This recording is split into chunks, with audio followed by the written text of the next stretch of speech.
All right, so we have the two former TV news directors back here, Mike Rausch, Dave Goldberg, and two beards together. Next to Dave is Lynn, my husband. So we're talking today about how mainstream TV newsrooms cover firearms, gun policy, gun violence, and the three of us, besides Lynn, come from a TV news background. But of course, you guys, if you want to talk about print, radio, whatever, go ahead. I just know that that's our strong suit here.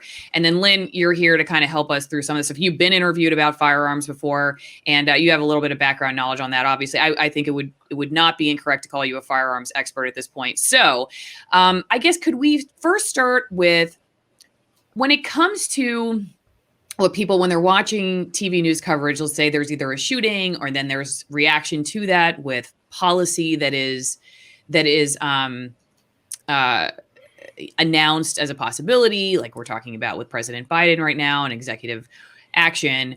What are some of the big mistakes, in your opinion, that, let's start, we could just do TV for now, TV newsrooms make when they're covering this? Is it the speed at which they're trying to get stuff out there? Is it just lack of knowledge? Whoever wants to take it first, just curious what you think on the misses, I guess. Start there. Are you talking about an actual incident? Yeah, well, let's start with, maybe let's do that. Let's talk about, usually this enters the scene because there's some kind of incident.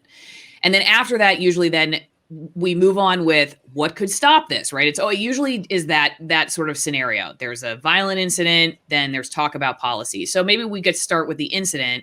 Are there things that we do poorly when we're covering that then, I don't know, lead to a misunderstanding from the public's point of view of the policy that then would have affected that particular situation? Well, I would just say when an incident starts, in a newsroom, it's just utter chaos, right? You're trying to get crews out there. You're trying to get live shots established. You've got your anchors on first, and so you're just kind of filling time. And then, so you don't have much information. The police don't say anything. I was watching the incident in Boulder rather closely, and so it was just hours of pontification and conjecture on the part of all the anchors and the reporters who were there, because the police didn't come out for hours and really say what happened. So the thing about, we all know from breaking news, those of us who've done it, is that early on, a lot of what's said and a lot of what's known is false. It's not true.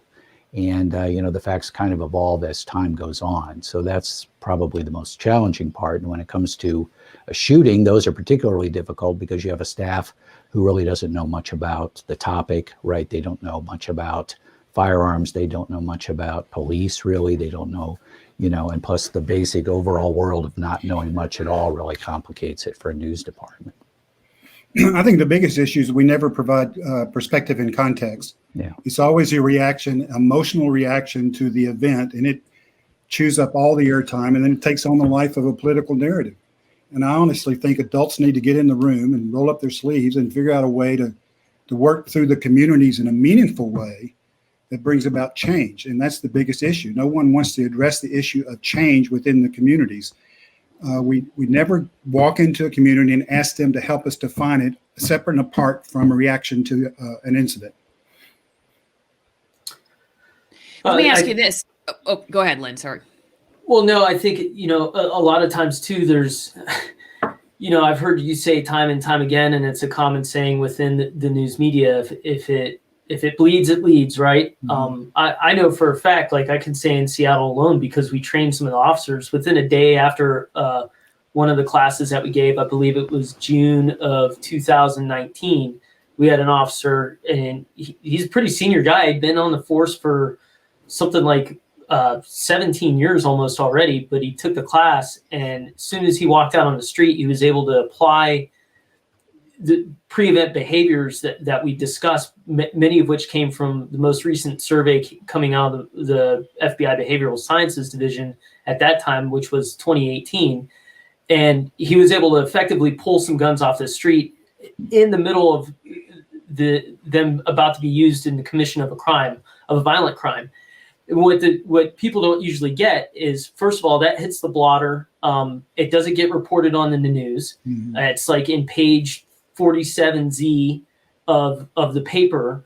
But then the follow-on fact of that is, well, first of all, in this particular situation that I'm citing, both individuals were underage, and both individuals went to court, and they were let go.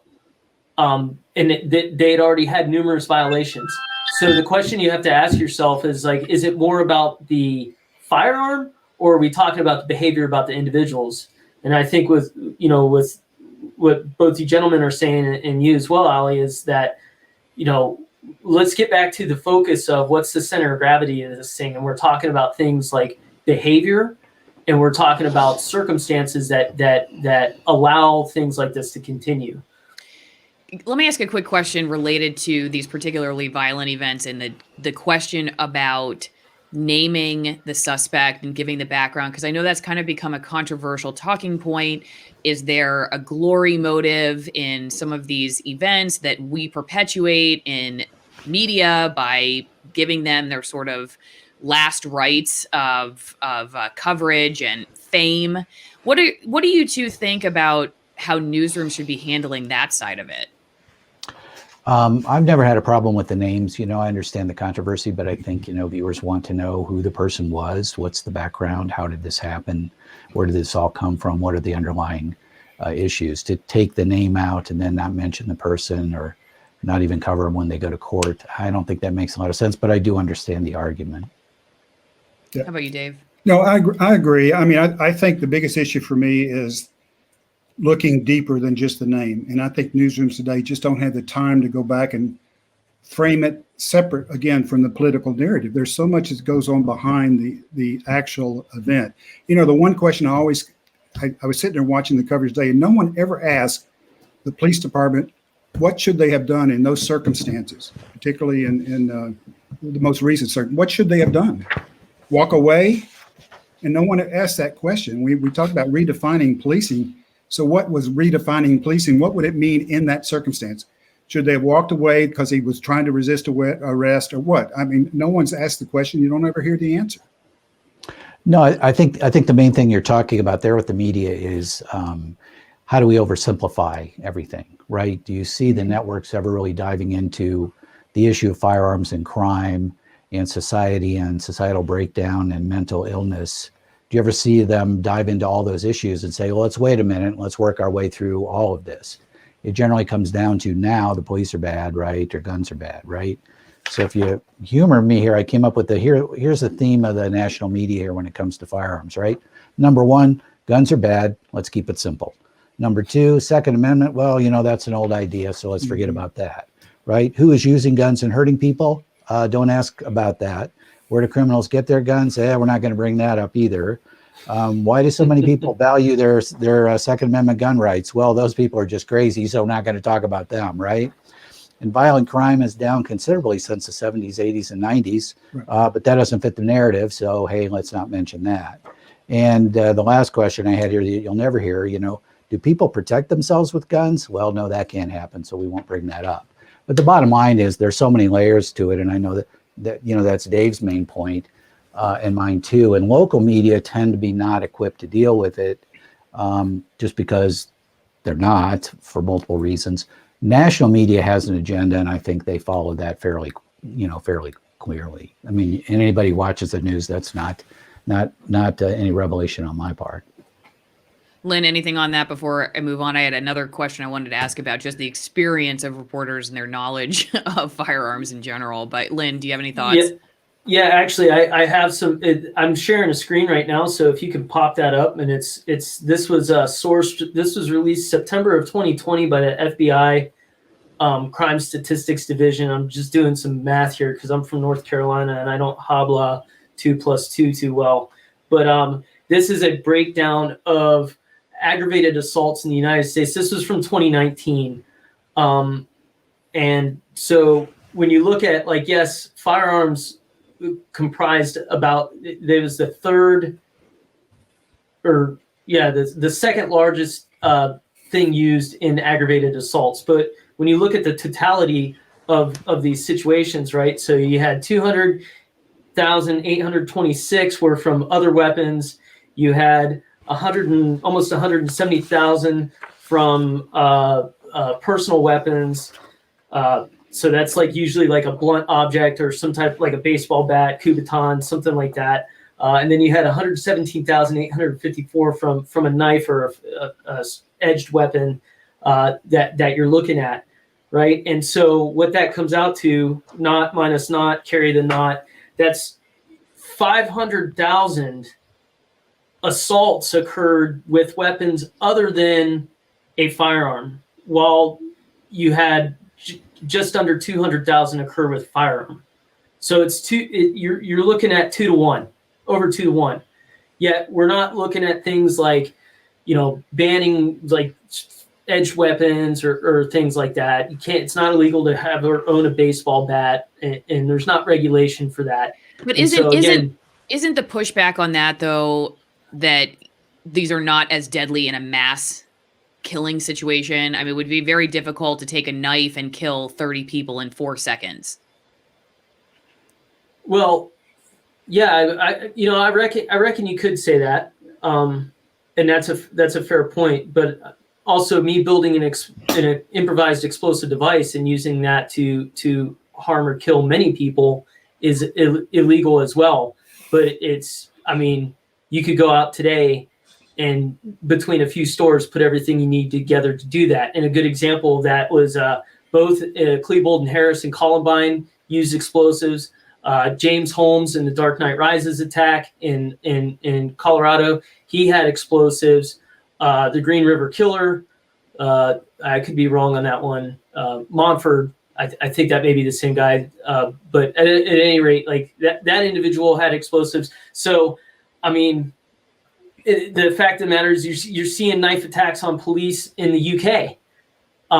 So where there's the point is where there's a will, there's a way. So the modality of the crime is just for me as well. Like I'm a Second Amendment type of guy. I do carry a firearm, but I also understand and recognize, and that's maybe another talking point here, but I recognize the level of responsibility I'm taking by having the firearm. But the real point is that under the letter of the law, so you have a legal, moral, and ethical framework that you follow.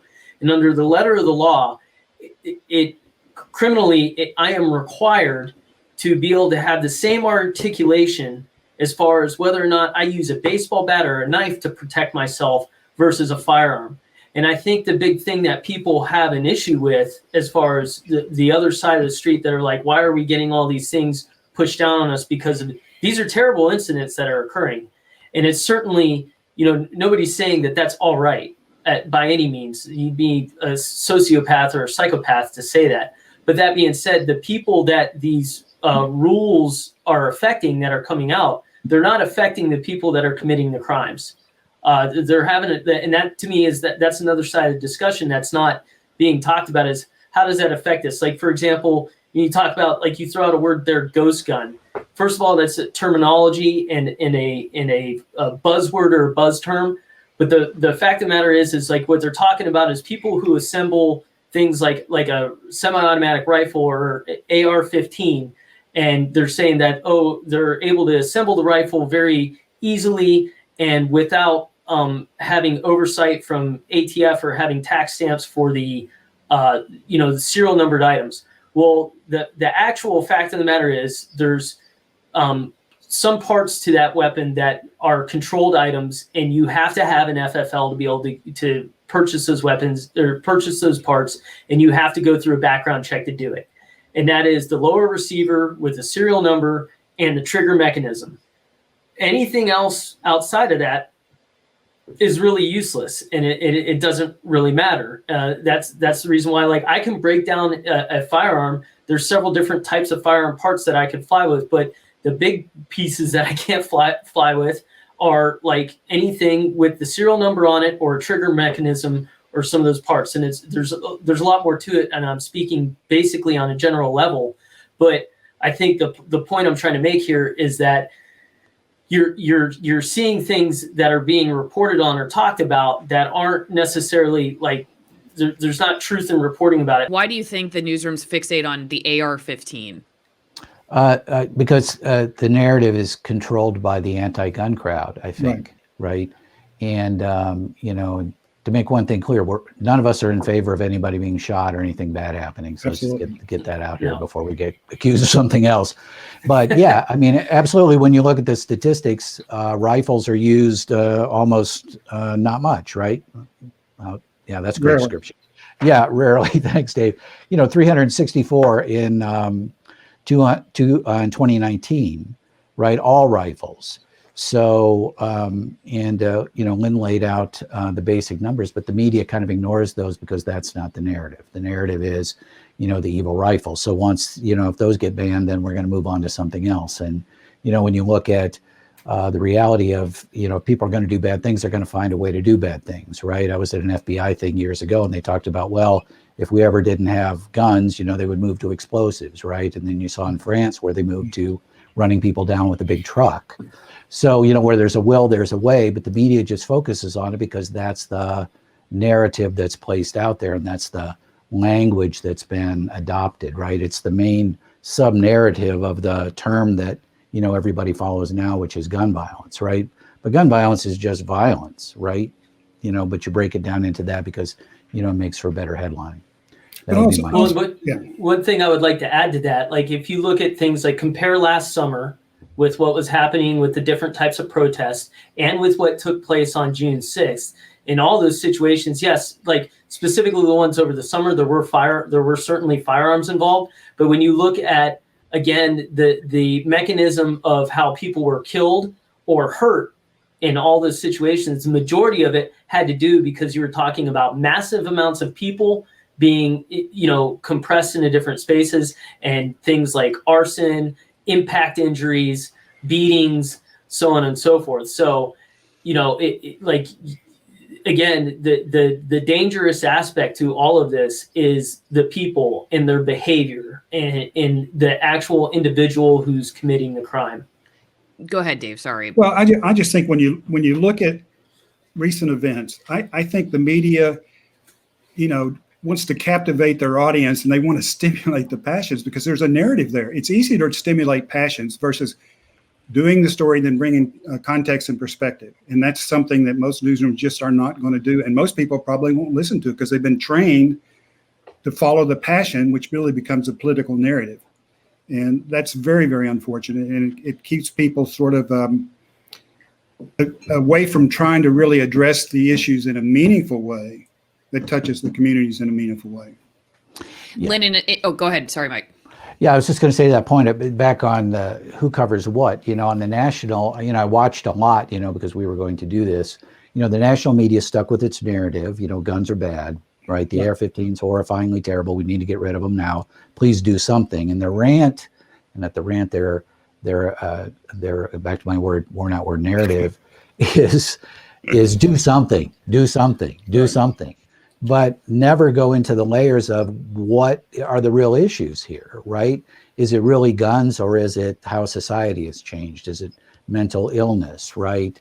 Is it any other myriad of things? And it comes down to the criminal mind and the criminals who have guns. Mm-hmm. But they really beat the drum for do something. And when you look at everything that's being proposed, it's all proposed to limit the access of guns and the rights of who we would call law-abiding citizens, people who aren't the criminals, right? And when you look at crime, fundamentally, it may be true, the 80-20 rule, I think, applies to almost everything in life. 20% of your criminals commit 80% of the crimes. But you don't see any conversation about that. You don't see any conversation about, well, if we relax all of our sentencing rules, what's going to happen because of that? You go back to, why did crime decrease dramatically in the last couple of decades? It's because of the crime laws where people were locked up. The violent criminals were locked up. Now you have this concept of, well, let's not lock everybody up anymore. Well, the crime rate's going to go up. At the same time, you're saying defund the police, or the police are bad, and so the police aren't doing their jobs anymore. All those layers of issues are all there, and all of those layers are not being covered. Right. They aren't being looked at. They aren't being discussed. They aren't being thrown out. As we all go back to the concept of do something, doesn't matter what it is, even though it won't do anything. So I don't know where you go past that. On the local level, I was watching a number of local stations, and most of them were just doing a simple follow-up from the shooting in Boulder, which was surprisingly, they all went out and talked to gun dealers went to gun stores and asked them how they thought about it, which is, probably the most simplistic follow-up story that you could ever do. But for local stations, it's a really complex issue. Reporters don't know anything about guns for the most part, based on my experience. And so you kind of take the easy path to fill a slot in a newscast. So I'm not so critical of local stations. I oftentimes do see them try to be fair and talk to both sides, right, in the story. Sometimes they get the facts wrong. Lynn can speak to that. But the national media is just on one road and one, path. So on the vein of the knowledge that reporters have, we could talk local just for a second, even though you're saying local, you feel like tries a little bit harder. I do know Lynn can tell a story about one of his interviews that he did for my old station, where they ended by saying, here's what you can do. Call your legislature and ask for tougher gun laws, basically was the message, where Lynn had said earlier, hey, can you tell them something about human behavior and how they can spot maybe if there's a student or somebody else who's having some problems, what you can do if somebody's exhibiting behavior that would maybe predispose them to this kind of action. Never really talked about that. More so the answer was call your legislator. So I'll let you talk about that in a second, but to go back to the previous point of, you're already kind of having this narrative of where you're moving it. And perhaps that is because of a lack of knowledge, not necessarily because of intended malfeasance. My question is, if reporters are covering this, why do you think, if they don't know, they're not interested always in knowing? Is it they're afraid? They're just already have this, because they have this narrative in their head, they think they know everything they need to know about it. I'm just curious, because to me, it's never a good enough answer to just say they don't know enough about it. I feel like that was our job, was to find out what we didn't know. So just not knowing is not a good enough excuse. I'm just curious, why not more knowledge? Why don't more reporters seek it out, or more news directors, or more producers, people who are covering this? Why don't they say, you know what, I really need to know more about this, so I want to actively pursue that? I think it's simple. It's time and resources. The news director's got to commit the time for a reporter to go out and not just do a story in 3 hours in one day. Give him 3 or 4 or 5 days. Get into the community, listen to people, understand the problem, research it, and then frame it appropriately. But I don't think I don't know where that's happening in the country right now. It's easier to react to an emotional response of a circumstance than it is to invest in the time and energy to really put the right kind of frame or context on the story. Well, when it comes to guns in a newsroom too, most newsroom folks in a newsroom are not gun people. They're just not. And I've always been a rarity in my life where I at least demanded that we try to tell both sides accurately, as opposed to just take the anti-gun narrative. But you have a staff of people who don't care about guns much, think guns are generally pretty bad, even at the local level, certainly seriously at the national level. And so it's just another topic that they don't know much about. And to Dave's point, the time, is just, we talked about this in one of our other videos, but, newsrooms are just information conveyor belts. And, how much time do I have as a reporter to get this done and do my web story and get on the air? And there's not a lot of time. So the simple path usually gets taken. And back to Dave's point, not a lot of newsrooms, because of the resource issue, are able to cut people loose and go take a serious look at a very complicated topic. I think one of the issues that's not touched by the media is the fact that personal safety still remains very high. And every time we have an incident, you always read about people going out to gun stores and buying guns left and right. That's never put in context. Why are people doing that? Are they concerned about their safety? If they're concerned about their safety, how does that roll over into what's going on in some of the major cities where crime is just going through the roof? So that perspective needs to be reported on, but it's not. So we don't have a full picture of this whole issue about gun control. And until we get that picture, I don't think anything's going to change. We'll see more and more reaction to every shooting that happens. And the political narrative will get louder and louder and louder. And hopefully not a bad decision would be made that's going to hurt the American people. And I think that could happen. Well, yeah. And to follow up on Lynn's point, when you were in Iraq and Afghanistan, you changed your tactics, right? You continued to learn. It was a life and death issue. And it's like, we got to figure out what we do to survive here. Same thing with the gun issue that's not happening, right? There are no conversations about being reality-based by the media or politicians for the most part too, as to what do we need to do to affect this issue, right? It's all this stuff around the edges, and too many people have guns. They keep coming back to that issue. And to Dave's point, nobody covers why do people have guns and why do people feel, you know, that they need them. You were talking about, you live in a rural area, it's 15 minutes. I live in Colorado Springs. The response time here is 11 minutes and 25 seconds, right? So that's an awful lot of time. You know, you say, okay, the bad guy's got a knife. Okay, got a knife. Okay, start counting, right? So what are you going to do? So an awful lot of people feel that way. And on the flip side, the media never explores that, right? They think, hey, just call the police. Well, okay, let's just do that side story. What's the response time? The police aren't going to be there. You are your own responder. Same thing with medical care, right? I've had a bunch of medical training. I know, you know, Lynn, you have, and I know I'm the first responder. I took a class a long time ago, well, not a long time ago at Thunder Ranch. And the first question was, Mike, I was there with my daughter, and our trainer was fantastic guy, Rick Smith. And he said, okay, you're at a movie theater, gunman comes in, he shoots your daughter. What do you do? I said, I take the training you're about to give me and I treat my daughter. And he said, wrong. Response is, you shoot the bad guy, right?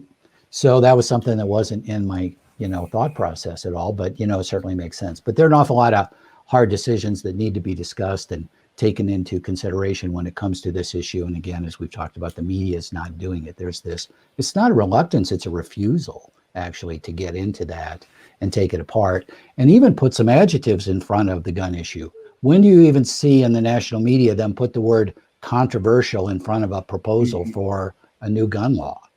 It's like everybody should be on board, or you're some kind of a crazy person and you're responsible for the murder too because you're a gun owner, and what's wrong with you? Yeah. Did you talk about, Mike, how you offered to take reporters to gun ranges? Sorry, I had to get the producer out of her control room. I wanted to do the gun range thing, but I never did that. But I would take them to gun shows just to educate them about guns, so they would know what's what.